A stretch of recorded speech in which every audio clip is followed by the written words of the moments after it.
What's up, everybody? My name is James, and today I'm going to show you guys how to use triads and intervals to create cool solos and leads and riffs. I see all the time on like internet and forums. People are always asking, what scale do I play? It's all about scales. They talk about scales. And coming from a guitar player, I don't think scales are really going to help you play leads per se, because to me what happened is I noticed that the way people teach scales, it more pertains to a piano. So I think back in the day, piano players were showing guitar players this stuff. Guitars and pianos are two completely different instruments. They're both stringed, but they're still different. If you learn a scale on a piano, you can easily just skip a note, in the scale. You can skip a note and skip a note, and it's really easy. And to me, that's what scales are for. They are for creating chords and chord tones. And I'm not saying that's not going to help you as a guitar player, because it will once you start piece together chord progressions and stuff. I don't necessarily think it's going to help you create cool solos because, like, for instance, the major scale, there's 5 other notes in there that aren't being even mentioned. Because if you learn the major scale, or even the pentatonic scale, for that matter, what you're going to find out when I start showing you guys a bunch of stuff is that all these scales don't have all the notes in the chromatic scale. They really box you into a certain sound. And as you play these scales for years and years, you'll come to find out that there are notes in the scale that you don't like. That's just my precursor to this. I know a lot of guitar players out there learn scales, and that's great. All you need is to start soloing over, like basic rock, basic country, metal, any of that stuff. You just need to have a couple triads under your belt and just know all the intervals of the chromatic scale. Without further ado, let's start this thing off by talking about intervals. What an interval is just distance between notes. So I'm playing this E, right? It's just the E string, open. If you play the 12th fret of that string, there's another E. In between those two E's, there are 12 notes here that essentially you can use. What's important to know about all these intervals is that they all play a distinct relation to the root. There are 2 types of intervals. There are consonant intervals, then there's dissonant intervals.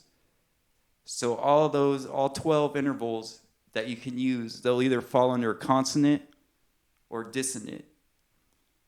And what a consonant interval is it is harmonic with the root. So it's going to sound good, and you can end a phrase or a solo on a consonant, and it's going to sound awesome. On the contrary, there's dissonant notes, and those are notes you kind of want to use with caution a little bit. You can use them for sure, but the secret is to quickly get from those dissonant notes to a consonant note. If you haven't guessed, dissonant is it clashes with the root. So it wants to resolve to a different interval. It doesn't matter what one it is. It just wants to resolve to a consonant somehow. So I'm going to talk to you guys a little bit about each interval. Just take away which ones are consonant and which ones are dissonant. So the first one is a minor second. It's always 1 fret away from your root. That is a dissonant interval. So anytime you're using a minor second, it's going to be dissonant. So for instance, in this A, you can always find that interval a half step up from your root, or 1 fret. The minor second, it's always right next to the root. The next note, or the next interval, is a major second. And what a major second is, it's still a dissonant It's a dissonant interval.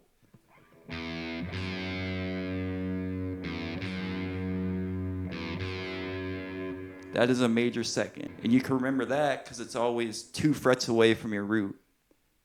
It's going to be, if your root's in A, your major second's going to be right there. And again, that's a dissonant interval. The next interval is a minor third.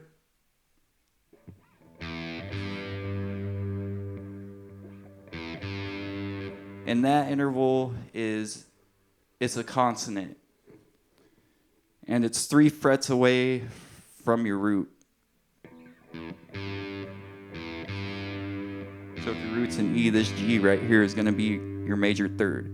Your minor third, I'm sorry. Minor third. The minor third is used it creates the minor triads. So when we get into the minor triads, just remember that minor third is going to be used in all minor triads. So the next interval is the major third, and this is a consonant, and it's always going to be used in the major triad.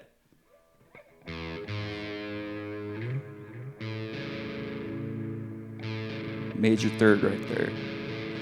Like I said, it's consonant, and it's going to be 4 frets away from your root.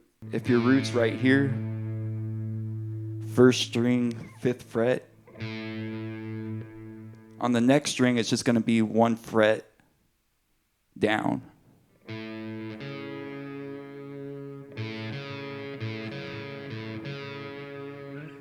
So you're going to go from the 5th fret of your 1st string to the 4th fret of your 2nd string.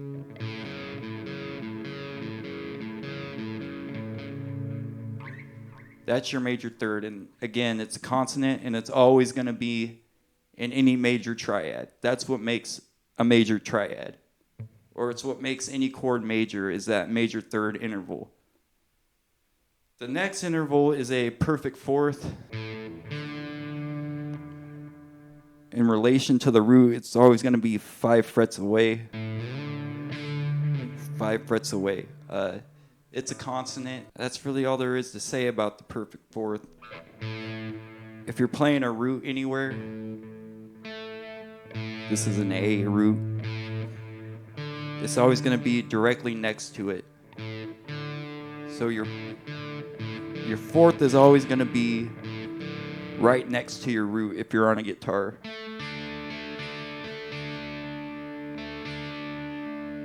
The next string over.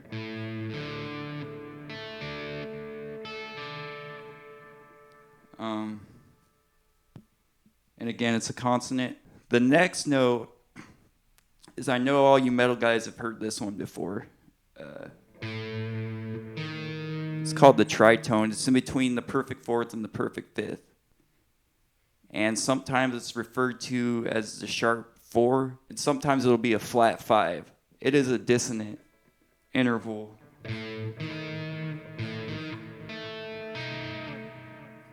And if you want to find the tritone, like we'll start on this A, 1st string, 5th fret. You're gonna skip a string or go the 2nd string and just slide it down 1 fret. Slide it up 1 fret. We're going up in notes.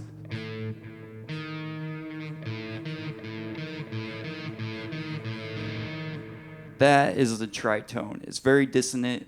If you play them at the same time, the root and the the tritone, it just sounds and it wants to resolve somewhere. The next is a perfect fifth interval, and that is one of the most consonant intervals you can find. And the perfect fifth is always super easy to find. So you go to let's say we're doing this A again. 1st string, 5th fret. What you're going to do is you're going to go the next string, go up 2 frets because we're going up in notes. So your power chord, for you guys that know, your power chord is made up of a root and a fifth, perfect fifth. So that fifth, you can find it that way. And no, it's always on the other side. It's always next to your root 2. You can't do it on this string because there's no strings lower than this one. But if you could do the same A right here, and you go back a string, like the perfect fourth, it's always next to your root. So that's the perfect fifth, and again, it's going to be 7 frets away from your root. So the next is the next interval is the minor 6. The minor 6 is you would think it's a dissonant, but it's not. It's consonant. And how I find the minor 6 is there's 2 ways to find it. The first way is this one. This is your root, first string, 5th fret, A. You skip a string, then slide down 2 frets. So the 3rd fret of the 3rd string. That is a minor 6 interval.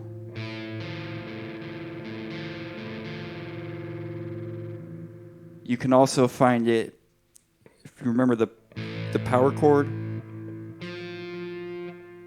you go up 1 fret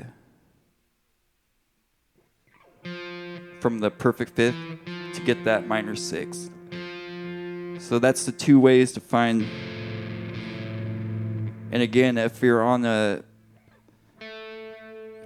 string where you have another string lower, it's right there too. So we're playing the 3rd string, 7th fret, this A. You can find it on the 2nd string, 1 fret down, or 1 fret up, because we're going up in notes. So think of like your G shape, your first 2 strings of your G shape. The next one is a major 6th, which is another consonant.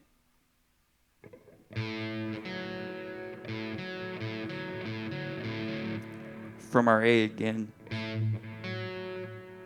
You're going to skip a string, then go down 1 fret.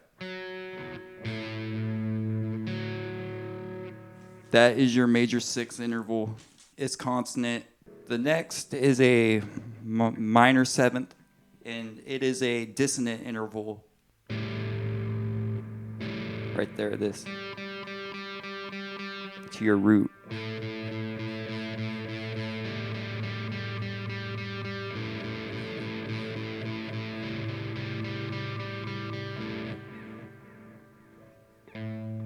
Yeah, that's your minor 7th. It is a dissonant, and it's going to be 10 frets away from your root. The last one is it's not the last one, it's the second to last, is a major 7th. Again, you would just think because it's major, it's happy, and it's a dissonant interval, and it's always going to be 1/2 step below your root, or 1 fret, away from your root. So if your root's here, there's the major 7th. It leads right in.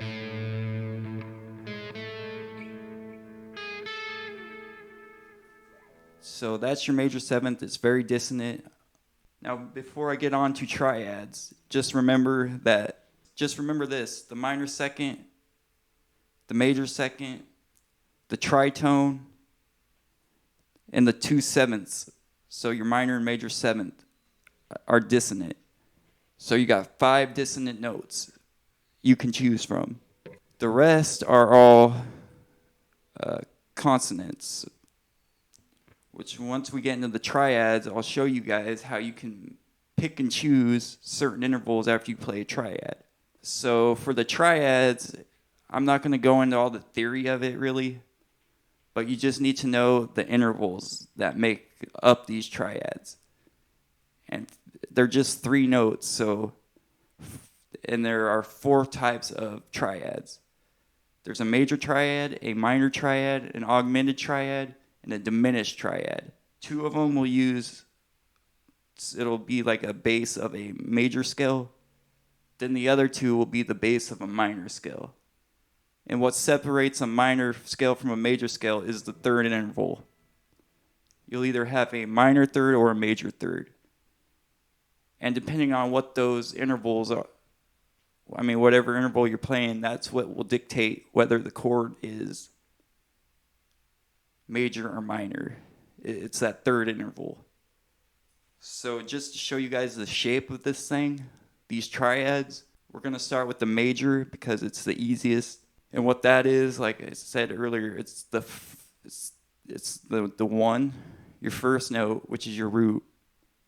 It's a major third and a perfect fifth. So if we're going to play that from an A, so think of this pattern.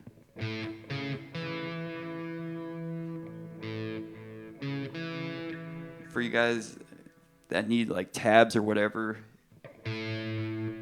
first string, 5th fret. Then you're going to slide up to the 9th fret. So 5, 9. First string, 5, 9. Just do that until you got it. Then go to the next string and play the 7th fret. So 2nd string, 7th fret. That's your perfect fifth. That's your major third. That's your root.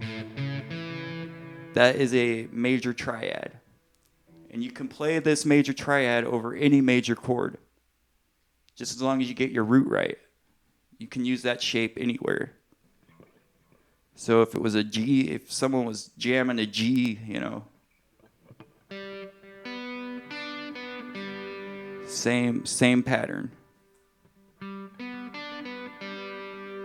The only time it will get dicey is if you're going over a B string. Anytime you go over that B string, you're going to have to compensate. And when you get to that string, you're going to have to slide. You're going to go up 1 fret to compensate for that B. So we're going to have to do it from this string so I can show you guys how to do this major triad when you get to this B string. So we'll go C major triad. And I'm only showing you guys this because of that B string. You're going to have to compensate. And normally, you play that note with this pattern. You're like, wow, that sounds weird. So to compensate, you're going to have to go up a fret. So, yep, that's the major triad, and you can use this over any major chord, and it's going to sound really good because that is it's called a major triad, but it's all the notes of a major chord, and you're just picking them all out. It's like an arpeggio. The second type of triad is because we're on the major thing, we're going to stick with the other major triad, which is a augmented triad. And it sounds pretty dissonant, even though there's no dissonant notes in it. So we'll do and how that is built is it's your root, your major third, then instead of a perfect fifth, it's going to be a sharp 5. So you're taking your major triad and just sharpen it when you get to the third note. When you get to the third note of the triad, not the third interval. I don't want to confuse people. So instead of playing a perfect 5, you're going to play a sharp 5 or a minor 6. There's your augmented triad.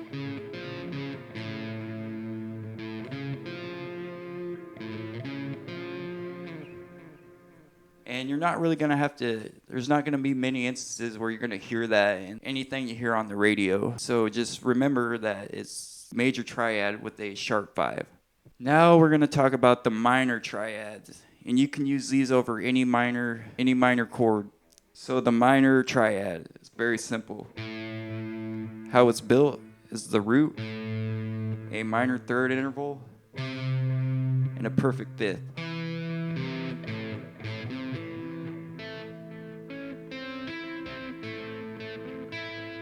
That minor triad can be used. Just remember the patterns, guys. The last one is a diminished triad, which is a subset of a minor triad. What it's going to do is you're going to play the root, the minor third, and a flat 5. Instead of augmenting it, you're going to flatten it.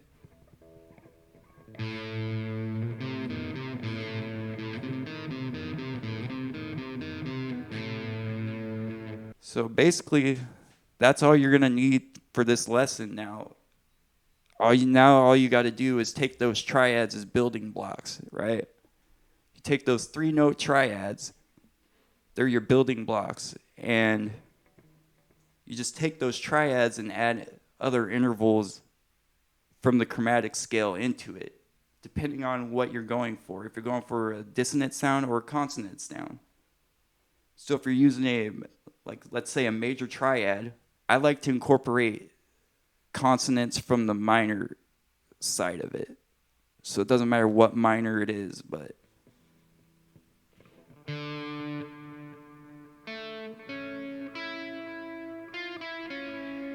and that right there, what I just did was a major triad and added a minor 6 to the end of it to make it a 4-note. It went from being a triad into like an actual 4-note.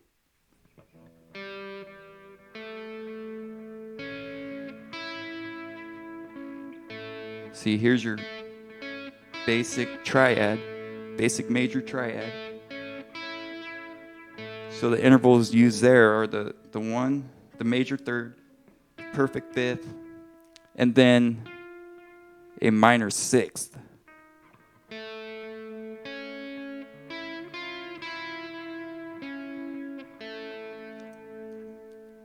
Which is kind of like an augmented triad, but you still have the perfect fifth in there, so it sounds. It goes from a sharp 5, it now becomes a minor 6th because you already played the 5. Another thing I like to do is, so I'm just kind of giving you guys ideas now how to take these triads and add other notes from it, from the chromatic scale to these triads, and it's going to sound a lot more musical than, let's say, a scale. You could also add a minor third to a major triad.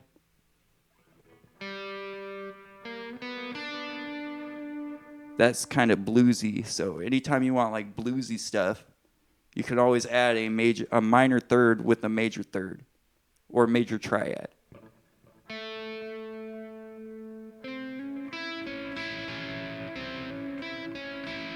See that? That's pretty cool. You can also add like dissonant notes. So I'm going to do a major triad, then add the major 7th and the minor 2nd to it, along with the octave.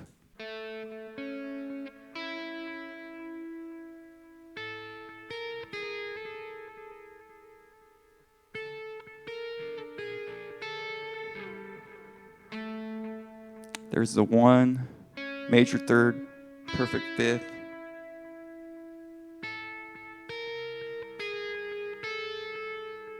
That's a root, minor 2nd, major 7th, the root. So essentially you can combine any triad and just add these other notes in with it. And a good rule of thumb is like if you're playing a major triad, you want it to sound bluesy, sound a little off kilter, use any of the minor intervals.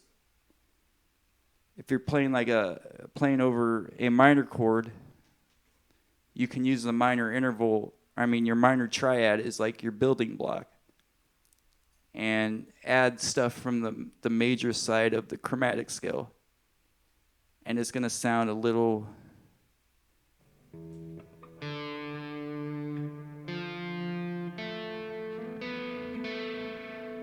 See, it's like because you're not gonna find the major sixth in the minor scale, so you can just add it on top of your minor triad.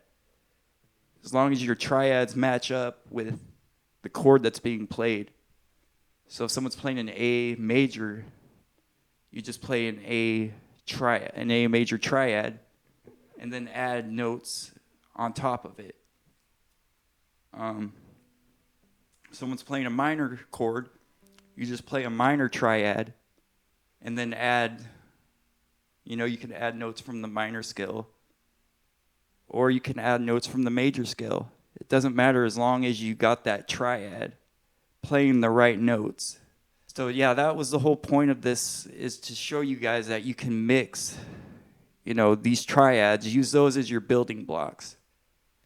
For learning leads and solos, just start with triads, learn all the intervals, and just add those intervals to your triads. So if you're playing a minor triad, I'd like to add major intervals.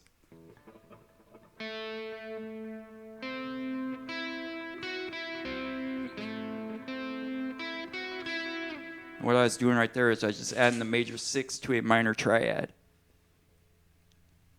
If you really want to practice this stuff, you can go and, get some backing tracks and just jam over it. And start with those triads. I'm telling you guys, it's the basic building blocks, and it's the fastest way to get you guys playing leads and, solos and doing riffs. That's the key. Because you'll find out anyways as you learn scales and stuff, you're going to start combining scales together. And in order to do that, you have to have a great understanding of the triads first. So like I said, this is just going to jumpstart you guys. So take those triads I showed you, and if it still doesn't make sense, go look up anybody else on YouTube. They'll give you way more in-depth lessons on triads. And you only have to know 4 of them. I'm going to make another video later on when people start to ask about 7th chords and what kind of triads can use over 7th chords, and because each 7th chord is different. When someone says a 7 chord, it could be a major 7th, it could be a minor 7th, and depending on the triad underneath it, it's going to dictate what the chord is called. So that's it for this one, guys. Take this stuff, and I hope you guys learned something today. It's a little longer than usual, but that's okay because there was a lot to dissect there. Take it easy, guys.